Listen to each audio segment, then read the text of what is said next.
The locus of the orthocentre of the triangle formed by the lines this, ये एक line है, ये दूसरा लाइन है, and y equal to zero. यहाँ देखो ये y इक्वल टू जीरो तीसरा लाइन है। ये तीनों लाइन से जो ट्राइंगल बनेगा उस ट्राइंगल का ऑर्थो सेंटर का लोकस फाइंड करना है। ठीक है, ये क्वेश्चन है। और जो लोकस आएगा वो लोकस कैसा होगा, हाइपरबोला होगा, पैराबोला होगा, इलिप्स होगा या फिर स्ट्रेट लाइन होगा। अब इसी को समझने के लिए एक हम लोग रफ डायग्राम बना लेते हैं। तो रफ डायग्राम बनाते हैं। ये मान लो कि एक्स एक्सिस हो गया और इधर हम ड्रॉ कर देते हैं वाई एक्सिस।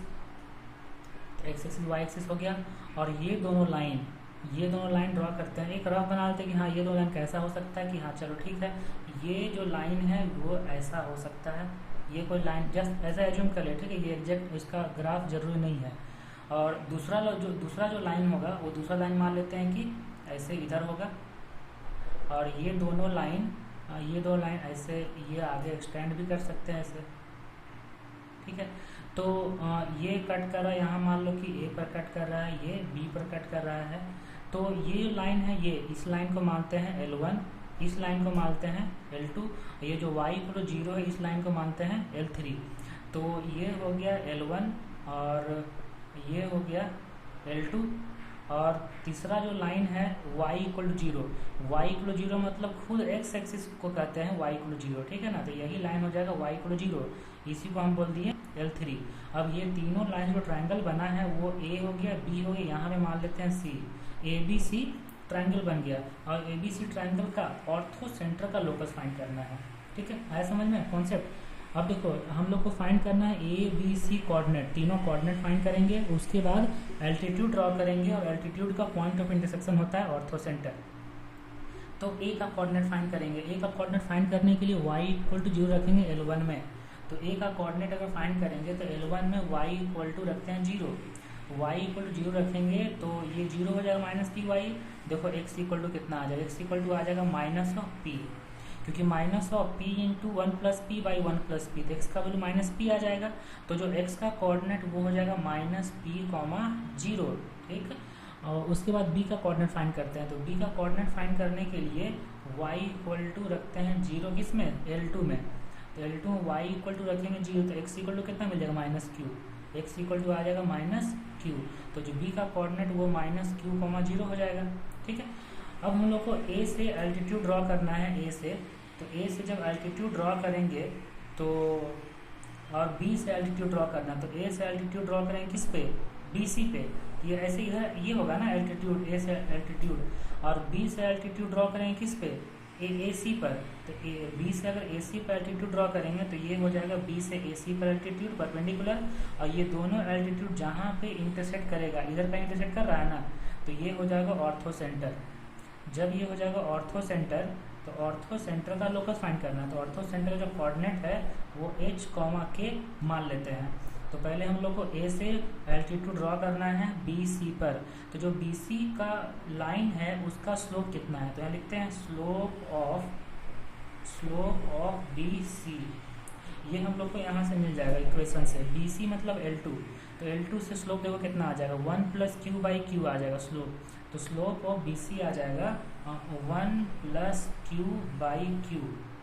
तो जो BC का स्लोप आ गया दिस, तो हम लोग को अच्छा ऑर्थो सेंटर मान लो H है। ठीक है, तो AH का स्लोप आ जाएगा क्या, स्लोप ऑफ AH।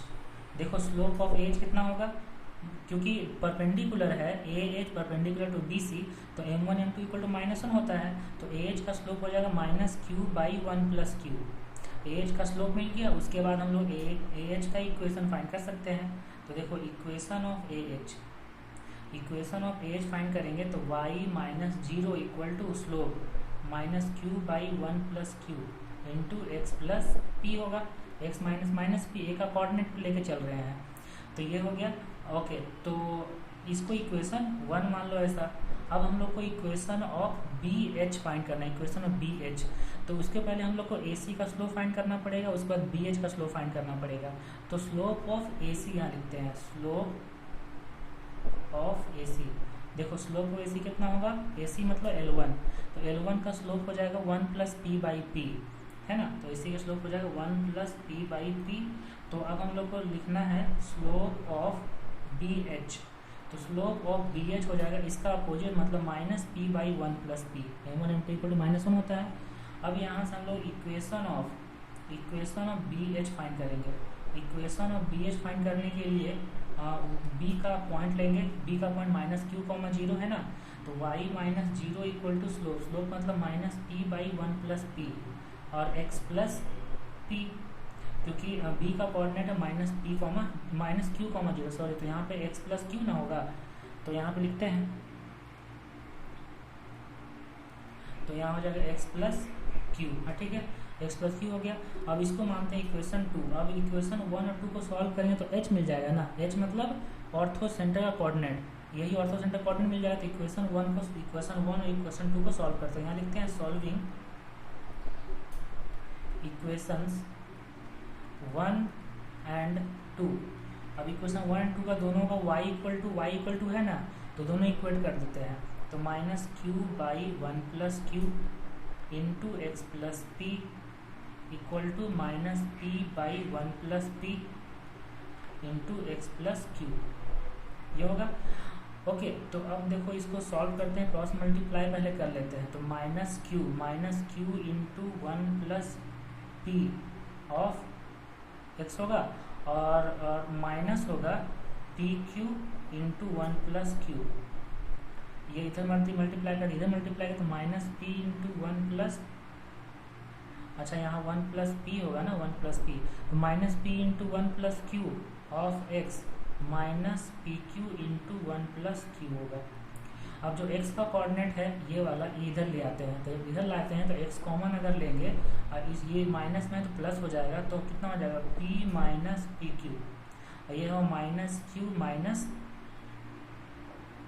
हाँ ये माइनस, अच्छा ये दोनों का दोनों प्लस ना हो जाएगा, यहाँ पे p plus P Q minus P Q of x, this equal to, जब ये उधर जाएगा तो ये हो जाएगा पी क्यू और plus P square Q minus P Q minus P Q square होगा इतना, ये P Q minus P Q cut गया, यहाँ पे plus P Q minus P Q cut गया, तो x into P minus Q आएगा, और यहाँ से पी क्यू अगर कॉमन लेते हैं तो p माइनस क्यू आता है, और p और q इक्वल नहीं है क्वेश्चन में दिया हुआ, तो इसलिए x इक्वल टू आ जाएगा पी क्यू।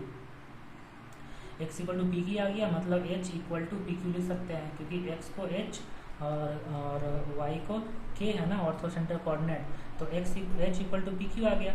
अब ये जो h equal to P Q आ गया, मतलब x equal to P Q हम इक्वेशन किसी भी इक्वेशन रख सकते हैं, देखो इक्वेशन 1 में रखते हैं, तो सो फ्रॉम इक्वेशन 1 कितना है, y equal to minus Q by one plus Q into X plus P, तो y इक्वल टू है minus Q by one plus Q into X plus P है इक्वेशन 1, तो x का value रखते हैं P Q, तो minus Q by one plus Q, यहाँ पे P Q plus P common लो, तो माइनस पी क्यू, और यहाँ पे हो जाएगा क्यू प्लस वन और डिवाइड में वन प्लस क्यू होगा ना, तो वन प्लस क्यू कट गया, तो माइनस पी क्यू आ जाएगा। तो जो माइनस पी क्यू आई, ये y का वैल्यू आए, y का वैल्यू मतलब k, तो k equal to minus P Q, ठीक है। और h और k में रिलेशन लाना है, वही होता है लोकस, ठीक है। तो लोकस फाइंड करने के लिए h का वैल्यू वो पी क्यू है, मतलब इसको और इसको सॉल्व करते हैं। देखो यहाँ पे k का वैल्यू, तो k इक्वल टू है माइनस पी क्यू, तो माइनस ऑफ h हो जाएगा ना, तो यहाँ से h को x और k को y लिखना है लोकस फाइंड करने के लिए, x plus Y equal to 0 आ जाएगा। x प्लस वाई इक्वल 0 क्या है, स्ट्रेट लाइन है ना, तो लोकस जो आ गया ऑर्थो सेंटर वो आ गया स्ट्रेट लाइन। अब क्वेश्चन में फाइंड करना था लोकस ऑफ ऑर्थो सेंटर, ये चारों में से क्या होगा, स्ट्रेट लाइन होगा, जो यहाँ पे डी ऑप्शन है। आया समझ में? ओके।